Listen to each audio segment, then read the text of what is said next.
that went real well. I thought, well, okay, this is great. So 3 or 4 or 5 months went by, I can't recall. I get this letter from the AUSA and says,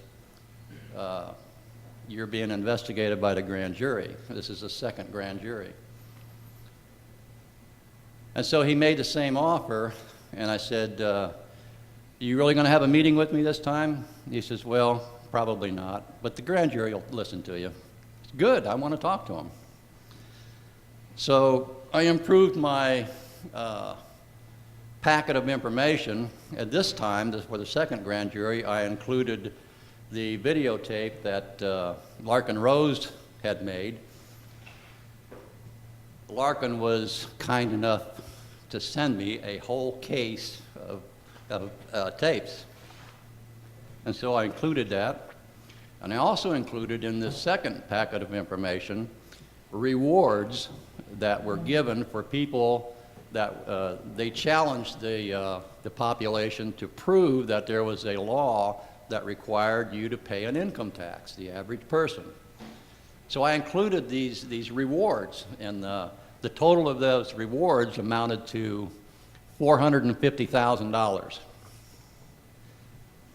So when I handed the information out when I went down to talk to the grand jury, I made a point to call their attention to this rewards. And I told them, I said, you know, you people on this grand jury are really fortunate, because in your packet of information, you've got these rewards that amounts to $450,000. Not only that, you've got the expert here, Mr. David L. Jarvis, who is a United States attorney, and you all know he knows the law, or he wouldn't be in the position that he's in. Why don't you ask him to show you the law that requires all of us to pay an income tax, and y'all can split the money, collect the rewards. Guess what?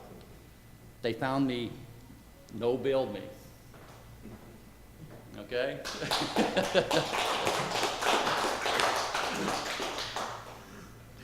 Then, about 3 or 4 months after that, I get another letter that said, you're being investigated by the grand jury.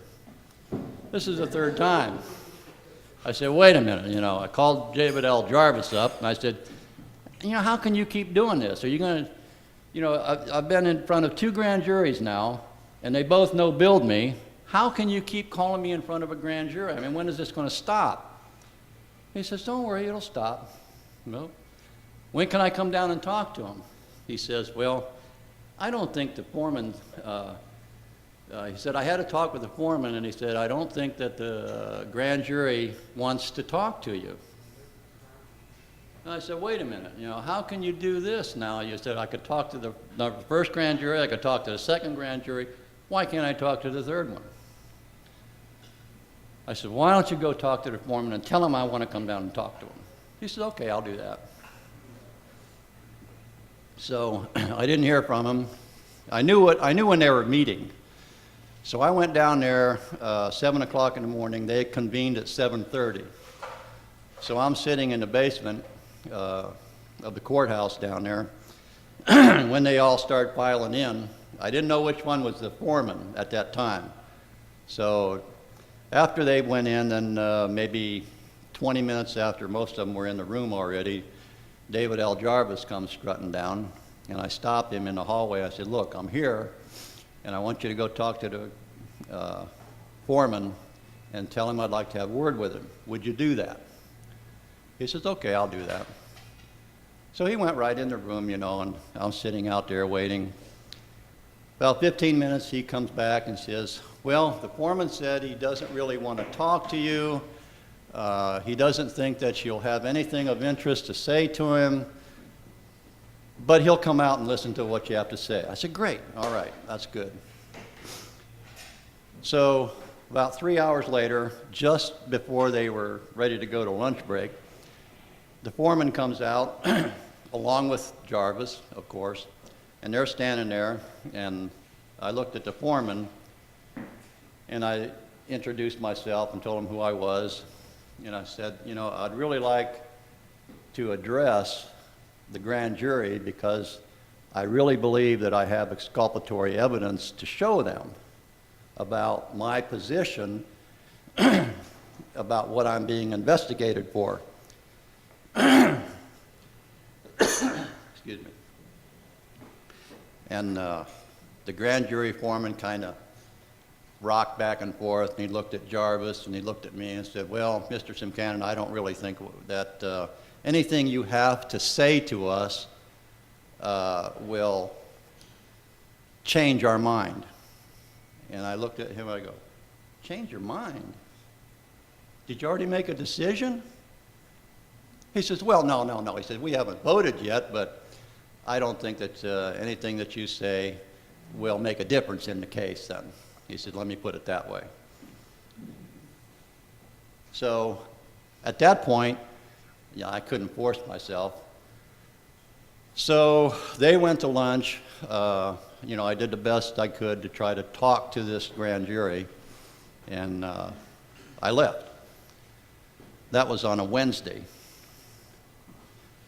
The very next day, which was June the 17th, I was arrested in front of my business, Aero Custom Plastics, and probably about a 18 to 20 car with cars come up as I drove up to in front of my business. You know, they all surrounded me, and they didn't have guns drawn, but they were wearing guns.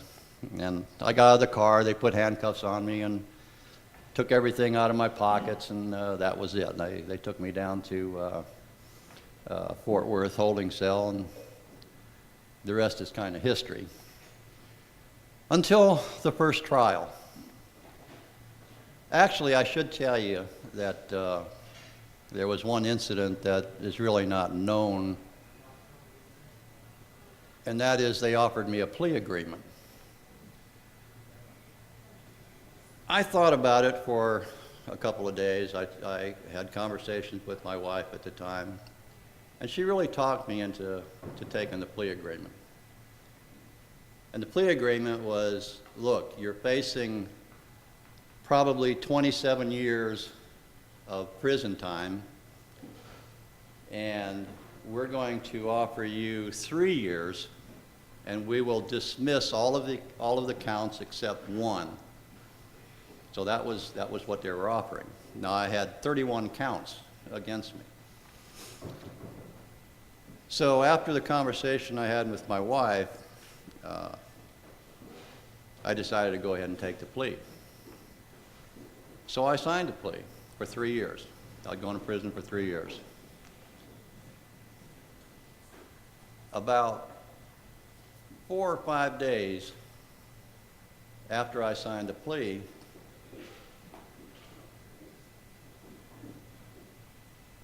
Arch McCall came to the prison which I was being held over in Fort Worth, and he said, the government's withdrawing the plea. I said, what? They said, yeah, the government's withdrawing the plea. How can they do that? I said, I signed it, the deal's made. They said, well, they found out that they could not offer you 3 years because it was not the minimum for what I was being charged with. He said, however, they're willing to make you the exact same offer, but instead of 3 years, it's going to be 5 years. Well, Tom and I had a little discussion about that. He came to see me, and between the two of us, we kind of felt that we've got a little divine intervention here. And I think,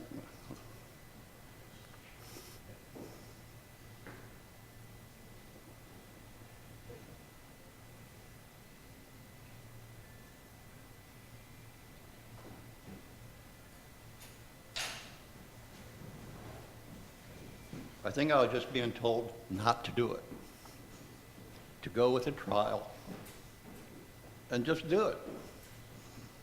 So that's what I did.